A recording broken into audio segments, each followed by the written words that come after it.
Thinking differently is one of our core, one of our behaviours at Hamilton City Council, or our values, and I guess this has helped us to, it's given us the tools to think a little bit differently, a little bit outside the square.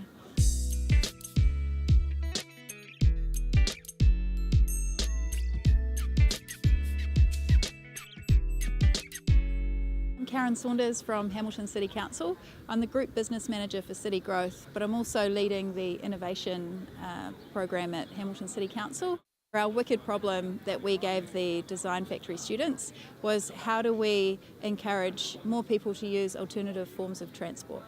And that's all to increase the well-being of Hamiltonians.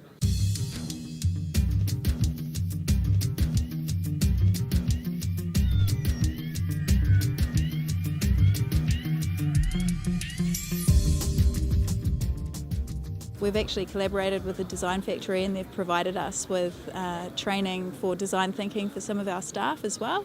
So we've put 20 of our staff through the Design Factory, and they've come back and they're influencing the way people work at Council, which is really cool. It's given us the tools to think a little bit differently, a little bit outside the square.